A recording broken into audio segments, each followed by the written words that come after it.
Muy bien, chicas, vamos a avanzar con proteínas 2.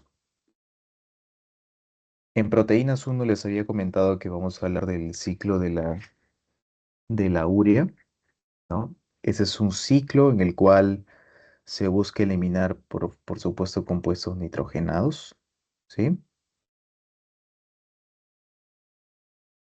Entonces, el ciclo de la urea, de esta forma vamos a eliminar el amoníaco, ¿no? Porque ustedes saben que el amoníaco es un compuesto que surge del desecho, es un compuesto desecho del metabolismo de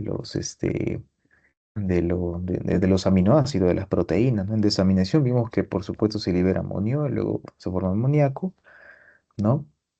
Y de esta forma tiene que liberarse, ¿no? El nitrógeno. Entonces, el ciclo de Lavoie es el ciclo por el cual se va a liberar esos compuestos nitrogenados en forma de urea, básicamente. ¿Sí? Entonces, todo comienza de esta forma. Voy a hacer un zoom para que se pueda ver bien. Fíjense, estamos en la mitocondria, ¿sí?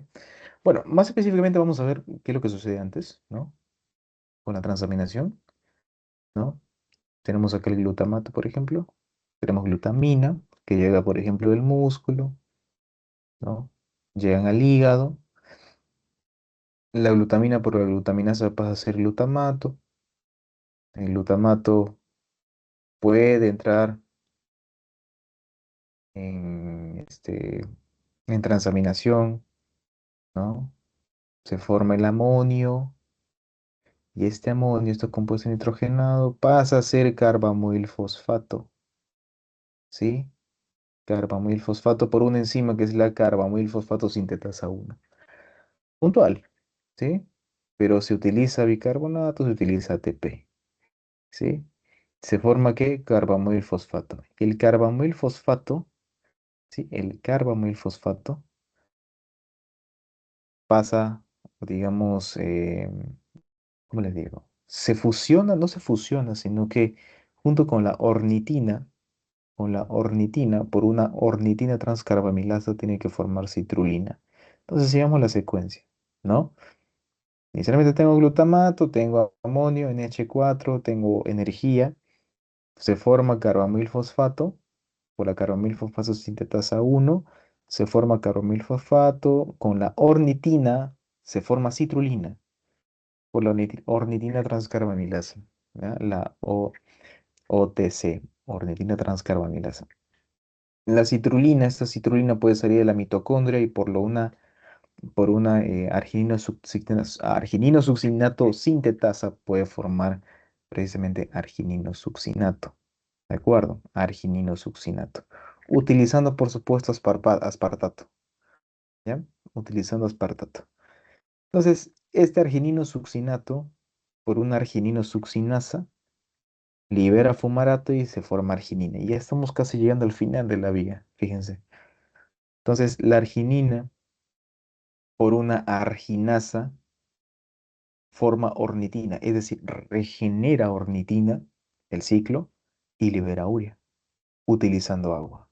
Repetimos, tenemos estos compuestos nitrogenados que llega la glutamina, ¿no? Que están llegando del cuerpo. La glutamina que puede llegar del riñón, que puede llegar del músculo esquelético, como mencionamos en la primera clase. El glutamato como tal, sí, llega, ¿no? Llega. Y estos compuestos van a formar NH4, ¿sí? Y se tiene que formar carbamoilfosfato para que comience el ciclo de la urea, ¿sí? Entonces se utiliza la carbamoilfosfato sintetasa 1 y el carbamoilfosfato con la ornitina, por una ornitina transcarbamilasa forma citrulina. Y la citrulina sale de la mitocondria, se forma argininosuccinato por una argininosuccinato sintetasa. ¿De acuerdo? Se utiliza energía y bueno, se agrega aspartato, se forma argininosuccinato. Entonces ahí está la secuencia, ¿no? Carbamoilfosfato más ornidina forma citrulina, la citrulina por un argininosuccinato sintetasa forma argininosuccinato usando aspartato, utilizando ATP, ¿de acuerdo? Y este argininosuccinato por una argininosuccinasa succinasa, fíjense del sufijo, ¿de acuerdo? Va a formar arginina, liberando fumarato. Y la arginina por una arginasa, va a regenerar ornitina, pero liberando urea, ¿sí? Y para eso necesito agua. Entonces así es el ciclo de la urea, ¿no? Entonces, esta es una vía que, como se dan cuenta, elimina los compuestos nitrogenados a través de urea. ¿Cuál es lo importante aquí? Ya lo pueden revisar más adelante, la deficiencia de determinadas enzimas que participan en el ciclo de la urea. ¿De acuerdo? Tenemos la deficiencia, por ejemplo, de carbamilfosfato sintetasa, ¿sí? Que va a ocasionar un aumento de los siguientes aminoácidos, ¿no? Glutamina, alanina, ¿sí? En sangre. Es de tipo autosómico recesivo, está ubicado en el cromosoma 2 y así sucesivamente hay muchas más enzimas, ¿no? La ornitina transcarbamilasa, por ejemplo, también puede verse deficiente, ¿no? Elevando igualmente los niveles de glutamina, alanina, ¿no? Y muchas más, ¿sí? Lo pueden revisar, pero no creo que le vayan a preguntar esto para su examen. Cuando hablamos del catabolismo de los aminoácidos, tenemos que hacer referencia a, digamos, cómo estos aminoácidos son precursores para determinadas reacciones, ¿sí? Porque los aminoácidos, como le dije, se reciclan. Puedo formar nuevos aminoácidos, ¿sí? O puedo formar compuestos no aminoacídicos, ¿de acuerdo? Entonces, o bueno, digamos, tres de esas vías, ¿sí? Se encuentran acá. La vía glucogénica, la vía cetogénica y la vía de ambos, vía glucogénica y la vía cetogénica. Es decir, va a haber aminoácidos que van a formar glucosa, que van a formar cuerpos cetónicos y que van a formar ambos. ¿Sí? Desde ese punto. Los aminoácidos glucogénicos, así para que lo vean puntual, están de color rojo. ¿Sí? Alanina, cisteína, glicina, serina, aspartato, asparagina, arginina, histidina, etc.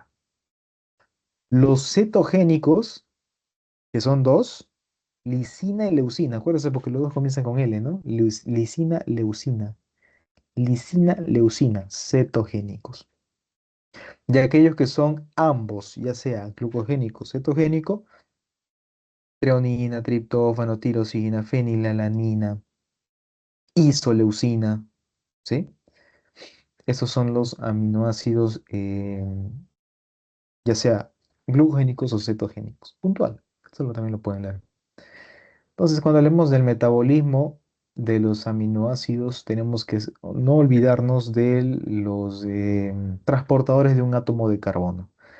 Estas moléculas son importantes, estas moléculas son importantes porque son como digamos, los peones, ¿no? Los trabajadores o los obreros digamos, si se quiere armar un edificio, si quiere construir un edificio, necesito obviamente trabajadores, ¿sí? Entonces necesito gente que trabaje, gente que transporte, por ejemplo, los ladrillos, gente que transporte el cemento. Entonces, estas moléculas van a servir precisamente para eso, para transportar unidades chiquitas, ¿no? Los ladrillos, por ejemplo, para formar un edificio, ¿sí? Para formar moléculas grandes, para formar nucleótidos, para formar neurotransmisores, para formar otras proteínas, ¿sí? Entonces, estos compuestos, ¿sí? Van a partir, por ejemplo, fíjense, del folato de la vitamina B9, que ¿dónde se encuentra? Se encuentra en el brócoli, se encuentra en en otras verduras, la espinaca, por ejemplo, las habas, ¿no? Entonces, el folato va a convertirse en dihidrofolato usando NADPH, que viene de la vía de las pentosas, ¿no? La dihidrofolato, por una dihidrofolato reductasa pasa a ser tetrahidrofolato, ¿sí? Tetrahidrofolato. Y el tetrahidrofolato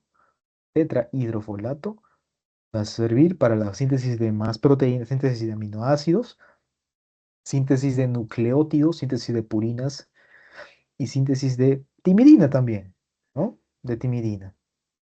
Entonces, fíjense que estos transportadores que tenemos aquí, el N5, N10 metilén tetrahidrofolato, sirve, por ejemplo, para sintetizar timina. ¿De dónde nace este N5N10? Metilén, ojo, metilén tetrahidrofolato de la glicina y la serina. De la glicina y la serina. Voy a hacer un zoom. Tenemos el otro, el N5N10 metenil, metenil tetrahidrofolato. ¿De dónde nace? De la histidina, de la histidina. ¿De acuerdo? Y tenemos el N10 formil tetrahidrofolato, ¿no? Que ambos, la histidina, el N5N10 metenil y el formil van a servir para la síntesis de purina. Si se dan cuenta, fíjense de las flechas, ¿no? Unos pueden convertirse en otros, unos pueden convertirse en otros, ¿de acuerdo? Pero la característica es que, por ejemplo, el metilén tetrahidrofolato sirve para formar timina, ¿no? Nucleótido de timina. Y los otros dos, especialmente metenil y el formil, para sintetizar purinas. Y este metilén tetrahidrofolato, fíjense, fíjense, que va a participar también para formar metionina.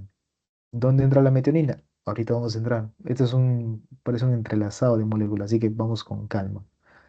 ¿Sí? Eh, Muy bien, entonces tenemos estos transportadores de un átomo de carbono, ¿sí? Ya tocamos el THF, el tetrahidrofolato, ¿sí? Que mencioné al inicio, em, que es una forma, es un derivado activo del folato, ¿sí? De la vitamina B9, ¿de acuerdo? Y como ya les dije, va a ser el punto común de estos transportadores, metilén, metenil y formil, ¿no? Entonces, ahora sí entramos de lleno a esto. Tenemos al CN5 tetrahidrofolato que va a participar en estas reacciones, ¿sí? En estas reacciones. Para formar metionina se utiliza vitamina B12, que es la metilcobalamina, ¿sí? Metilcobalamina. Para formar metionina a partir de homocisteína, ¿de acuerdo? La homocisteína pasa a ser metionina por el N5 tetrahidrofolato, por uso también con uso de metilcobalamina, vitamina B12. Ahora, desde la metionina, yo necesito formar, ¿sí? S-adenosilmetionina. S-adenosilmetionina. Fíjense, S-adenosilmetionina. Adenina. ¿Dónde puedo conseguir eso? Adenina en un nucleótido, en el ATP, por ejemplo, en forma de energía, ¿no? Pero yo no voy a utilizar la energía como tal de este ATP, sino voy a utilizar su grupo adenina, ¿sí? Su adenina. Entonces, la metionina por una S-adenosilmetionina, sintasa forma S-adenosilmetionina, ¿sí? Utilizando esta molécula ATP. Entonces, esta adenosilmetionina puede entrar, ¿sí? A formar S-adenosil homocisteína, ¿sí? Por una metiltransferasa, y así sucesivamente hasta regenerar homocisteína y se libera la adenosina. ¿De acuerdo? ¿Qué es lo importante de esto? ¿Qué es lo importante de esto? Que todos estos elementos sirven para la síntesis de nucleótidos, ¿no? Nucleótidos, por ejemplo. Y cobra bastante importancia cuando hablemos de anemia, ¿sí? Cuando hablemos de anemia. Y en la anemia va a haber una distinción entre la deficiencia de B9 y B12, ¿de acuerdo? Porque fíjense que acá utilizamos folato para sintetizar THF, pero también necesitamos cobalamina, es decir, vitamina B12 para formar metionina, S-adenosilmetionina, ¿sí? Entonces hay una diferencia en el caso de ambas deficiencias. Fíjense que la vitamina B12, eh, que participa en la formación de esa adenosilmetionina, si se ve interrumpida esta vía por una deficiencia de B12, ¿sí? La vitamina B12 no solo participa aquí, sino también degrada ácidos grasos, ¿sí? Y uno de esos intermediarios en esa vía metabólica es el metilmalonilcoenzima A.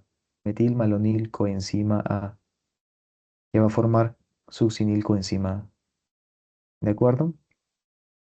En cuanto a las vías bioquímicas, cuando yo veo una deficiencia de vitamina B12 y B9, ¿sí? Va a haber un punto importante. Ambos van a cursar con anemia macrocítica.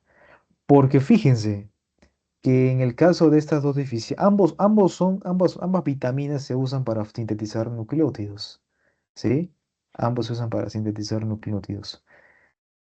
Entonces, si tengo una síntesis deficiente de esos nucleótidos, los glóbulos rojos, ¿sí? Los glóbulos rojos que normalmente deberían de sintetizarse y normalmente deben tener un tamaño normal, ¿no? Un tamaño estándar, ¿no? Van a sintetizarse, van a crearse y van a ser glóbulos rojos grandes, ¿sí? Esto lo van a ver más adelante, pero glóbulos grandes, glóbulos rojos grandes, eritrocitos grandes. Se llama macrocitosis, porque esos glóbulos rojos son, ¿cómo les digo? Son glóbulos rojos sintetizados de forma incorrecta, ¿sí? De forma incorrecta. Por lo tanto, estos glóbulos rojos, al ser más grandes, van a ser más frágiles y van a ser susceptibles a la hemólisis, ¿sí? Se le llama anemia macrocítica, macrocítica, macro, aumenta de tamaño. Para esto tienen que revisar las constantes corpusculares y otros asuntos, pero eso no lo vamos a ver ahora. En el caso de la deficiencia de vitamina B12, va a haber elevación de dos moléculas, homocisteína y ácido metilmalónico, ¿sí? ¿Por qué? ¿Por qué? ¿Por qué? ¿Por qué? Porque fíjense, si en la vitamina B12, si la vitamina B12 sirve para formar metionina a partir de homocisteína, si esta no se encuentra, si la metilcobalamina, si la vitamina B12 no está, la homocisteína se va a acumular.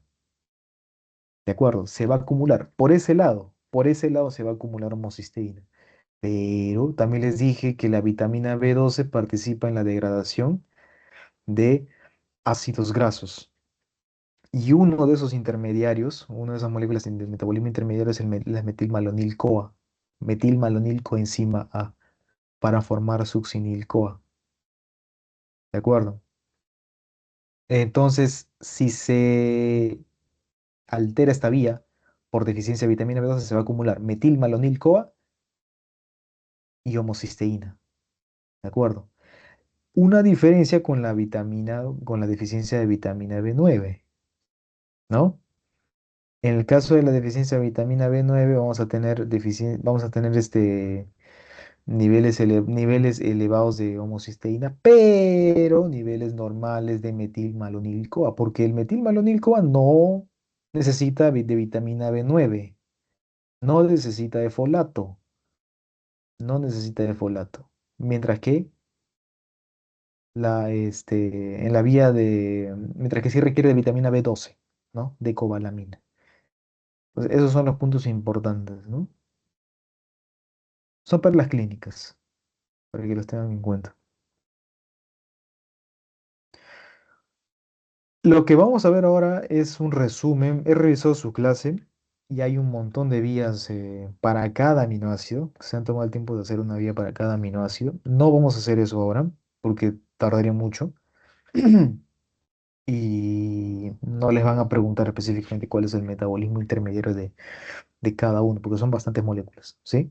Son bastantes moléculas. Lo que quiero que se lleven, y esto sí es para la vida, es que los aminoácidos son precursores para varias moléculas. Importante, esto sí es importante. Esto sí es bien importante, ¿sí? Este gráfico me gusta bastante, que es el step one, ¿no?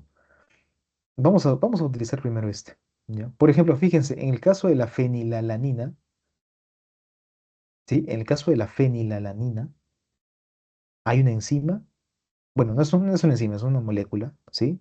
Que se llama la tetrabiopterina, que va a formar tirosina. Y de la tirosina se puede formar tiroxina. Ojo, de la tirosina se puede formar tiroxina, que es una hormona tiroidea. ¿Sí? La tiroxina. Existe la tetraiodotironina. Existe la tiroxina. ¿Sí? Tiroxina, una hormona tiroidea. La tirosina puede utilizar nuevamente tetrabiopterina para formar dopa, ¿sí? Y luego dopamina, y luego norepinefrina, y luego epinefrina. Fíjense, esa secuencia, ¿no? De tirosina en dopa. La dopa puede formar melanina, por supuesto, eumelanina, feomelanina, y luego pueden revisar esto con calma. El dopa, utilizando B6, puede formar dopamina, ¿sí? Y la dopamina, utilizando vitamina C, puede formar norepinefrina. Y la norepinefrina, utilizando S-adenosilmetionina, puede formar epinefrina. Fíjense, ¿no? Tenemos neurotransmisores, luego tenemos estas catecolaminas.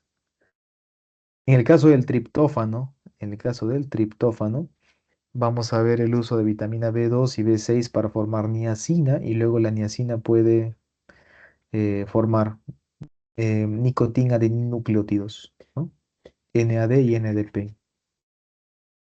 Asimismo, el triptófano puede formar serotonina y luego melatonina, ¿sí? Melatonina, que lo secreta si ya se acuerdan la glándula pineal, por ejemplo, que está involucrada en el ciclo de sueño-vigilia, ¿no?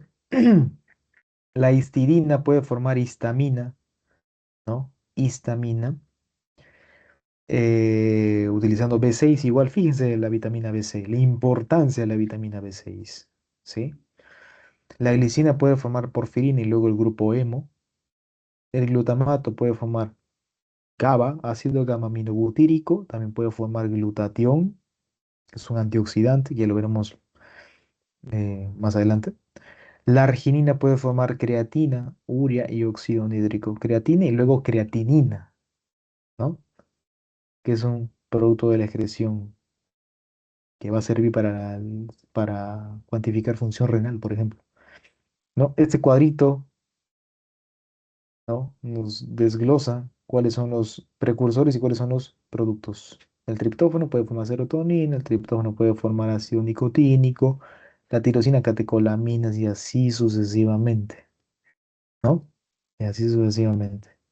Lo pueden revisar con calma. En el caso de la síntesis de glutatión, por ejemplo, ¿no? Comienza con glicina, gamma-glutamilcisteína, y por una glutatión sintetasa forma glutatión, ¿sí? El glutatión va a ser el glutatión ¿para qué se utiliza? Es como un antioxidante, ¿sí? Para evitar el daño por radicales libres, ¿de acuerdo? Para evitar el daño con radicales libres. Una vez que se utiliza el glutatión que está reducido, forma glutatión oxidado, ya se utilizó, y este glutatión oxidado, GSSG, ¿de acuerdo? Por una reductasa utilizando NADPH. Acá hacemos memoria cuando vimos vía de las pentosas, ¿sí? En la vía de las pentosas se forma precisamente este NADPH. Este NADPH, ¿de acuerdo? Se utiliza por la glutatión reductasa para reducir el glutatión que está oxidado de este lado, ¿de acuerdo? Y se regenera el glutatión reducido. Repito, tenemos inicialmente glicina y gamma-glutamilcisteína. ¿De acuerdo? Entonces, esta gamma-glutamilcisteína también se puede formar por otras moléculas, ¿no? Por glutamato, cisteína, ¿sí? Entonces, esta gamma-glutamilcisteína, la glicina, se forma por una enzima que es la glutatión sintetasa, ¿sí? Glutatión reducido sintetasa, forma glutatión reducido. Reducido, ¿sí? Que es la forma en la que me va a servir. El glutatión reducido va a evitar la degradación, ¿sí? O digamos, va a degradar, ¿cómo les digo? El glutatión reducido sirve para que la glutatión peroxidasa, que es la enzima que degrada eh, los compuestos con radicales libres en agua, ¿sí? Va a utilizar glutatión reducido, ¿sí? El peróxido de hidrógeno inicialmente por la glutatión peroxidasa se va a degradar en agua y es inerte como tal. Entonces la glutatión reducida pasa a ser oxidada y la oxidada se reduce nuevamente, se utiliza NADPH y se forma glutatión reducido. Es un ciclo de regeneración. En el caso de la síntesis de creatina y luego de creatinina, fíjense, fíjense que tenemos glicina, arginina, la formación de guanidinoacetato, ¿no? Glicina, arginina, se forma guanidinoacetato, se forma ornitina, se utiliza esa enosilmetionina para formar creatina y para formar S-adenosil homocisteína. La creatina es la que ya ingresará a la célula, ¿sí? Y esta creatina, ¿de acuerdo? Por una conversión no enzimática va a formar creatinina, creatinina. Y la creatinina finalmente se va a excretar por los riñones. Y la creatinina sirve como un marcador de función renal. ¿Qué pasó? ¿Por qué no quiero avanzar esto? Ahora sí. Las poliaminas son importantes, son compuestos nitrogenados que sirven para la estabilización de las moléculas de ADN, por ejemplo, ¿no? Para estabilizar también otras proteínas, ribosomas, sí, pero en el caso de las poliaminas, ¿no? Vamos a ver la conversión. Tenemos arriba la arginina, luego tenemos la ornitina, luego se forma la putrescina, luego la espermidina, luego la espermina, que es intercambiable con la espermidina. Espermina y espermidina son intercambiables, ¿no?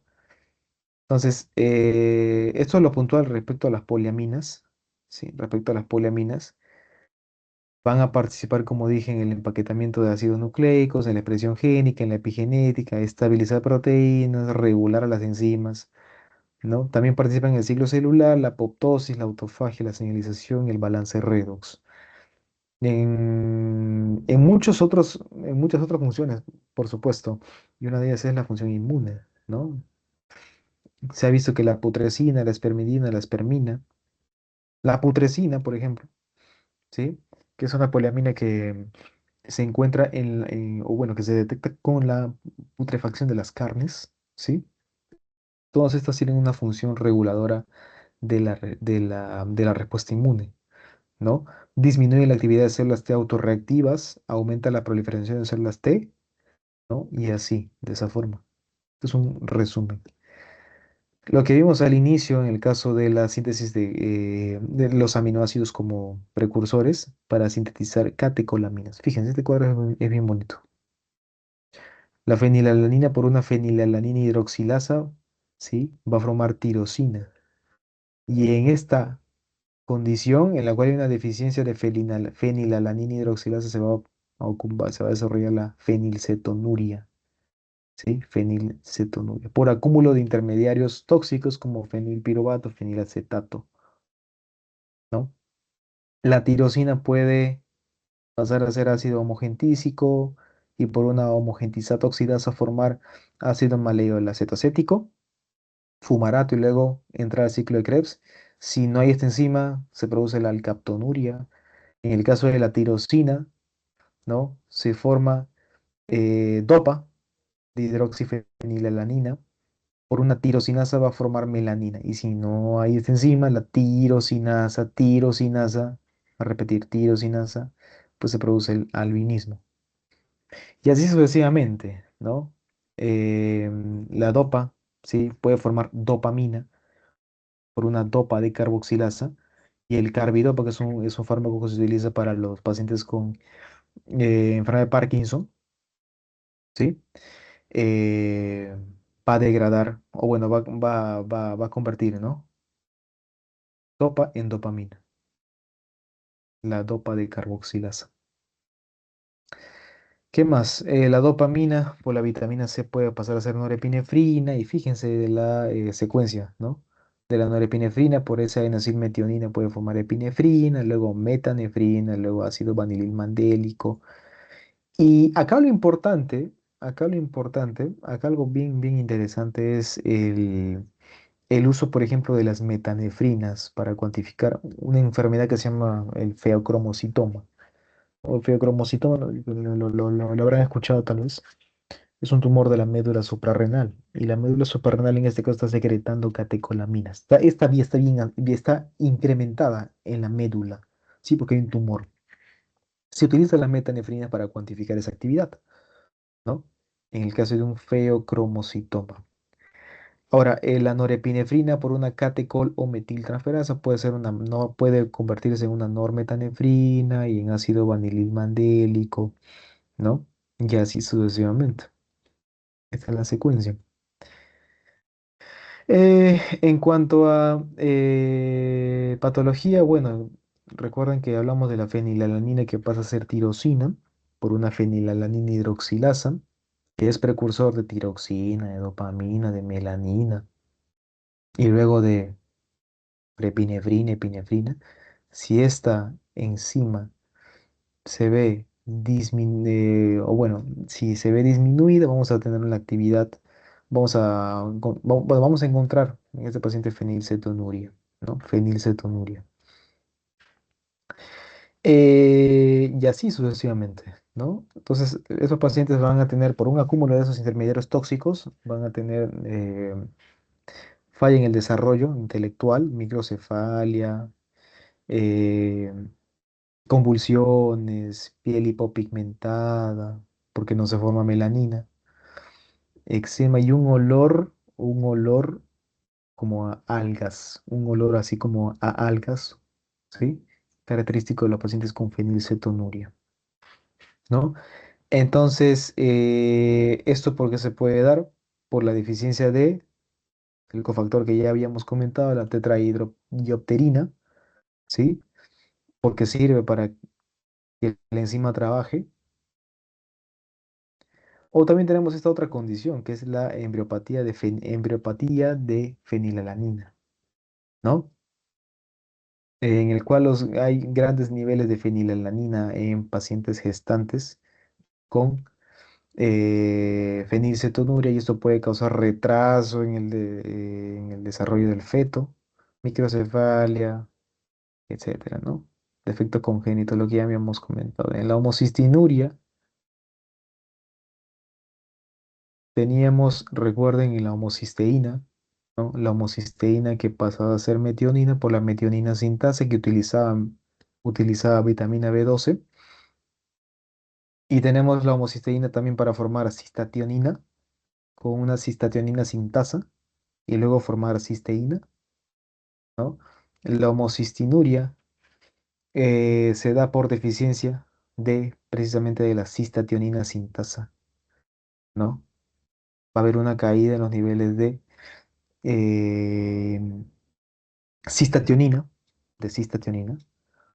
Por lo tanto, el tratamiento consiste en bajar los niveles de metionina, incrementar los niveles de cisteína del producto que debería de haberse formado, ¿no? Incrementar B6 y B12 y folato también, es decir, de B9 en la dieta, ¿no? También se puede dar por la deficiencia de metionina sintasa, ¿no?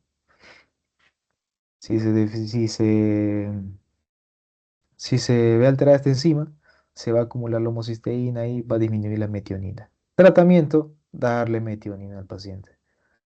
Darle metionina al paciente. Entonces, estos pacientes van a cursar con niveles elevados de ¿qué? De homocisteína en orina, osteoporosis, hábito marfanoide, cambios oculares, ¿no? Eh, una desviación, ¿sí? Del lente, ¿sí? Hacia abajo y hacia adentro, ¿no? Característico de estos pacientes. Defectos cardiovasculares, tendencia a desarrollar cuadros como stroke, ¿sí? ACV, infarto de miocardio, cifosis, piel hipopigmentada, etcétera. La cistinuria, bueno, esto ya no lo vamos a ver con más detalle, solo es eh, para que se lleven esto puntualmente, ¿no? Hay un defecto en los transportadores de aminoácidos, precisamente del cola, ¿no? De la cistina, de ornitina, lisina, arginina. Bueno, acá hay más enfermedades, ¿no? Hay más enfermedades, le pueden tomar captura, ¿no? Para que... Dudo mucho que le vayan a preguntar esto. Es quizás de hecho la carnecita de bioquímica de estos elementos, ¿no? De estos elementos. Tenemos la alcaptonuria, enfermedad de miel de maple, ¿no? Las acidemias orgánicas. Aquí en las acidemias orgánicas, resaltar nada más cuando vimos el metabolismo de la B12, ¿no? Dijimos que B12 trabaja no solo en la síntesis de metionina, sino también de metionina a partir de homocisteína, sino también en la degradación de ácidos grasos, ¿sí? De ácidos grasos. Entonces, en la deficiencia de vitamina B12 va a haber un acúmulo de metilmalonil-CoA, por ejemplo, ¿no? De metilmalonil-CoA. Ahí tenemos a las acidemias propiónicas y metilmalónicas. Acidemias propiónicas y metilmalónicas. Esto lo pueden revisar más adelante. Finalmente, la vía de las catepsinas, lisosomas. La vía de las catepsinas, lisosomas, las catepsinas son estas proteínas que se encuentran en los lisosomas. Los lisosomas, ustedes saben que actúan a un determinado pH, a un pH ácido, ¿sí? A un pH ácido. Entonces, las proteínas van a estar en balance constante, por supuesto, dependiendo de si esa proteína ya no sirve o si todavía puede trabajar en algo. Hay varias catepsinas, varias catepsinas, ¿sí? Lo reviso más adelante.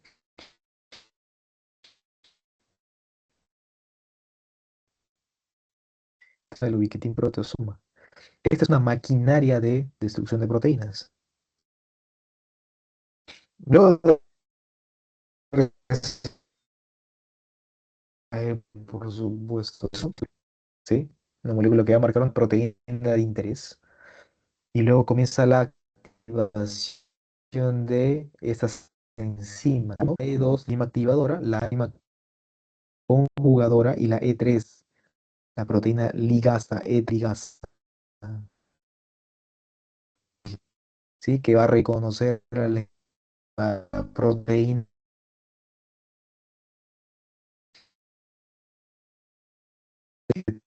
que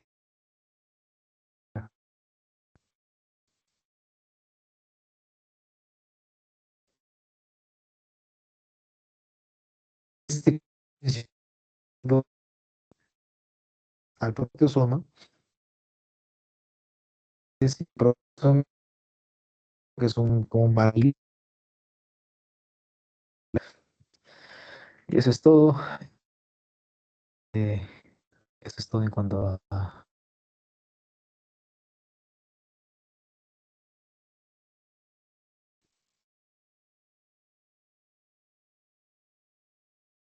para dejarlo.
Ahora sí se me puede escuchar. Sí, se te escucha. No sé, el internet nuevamente se la ya. Te decía, ¿hay una pregunta con respecto a este temita o la clase ha sido corta, No, pero todo bien, todo bien. Sí, me queda todo claro. dale, Grace. Entonces, mañana nuevamente nos vemos con tus compañeros y estamos en contacto con el chat. Dale, gracias. No, nos vemos.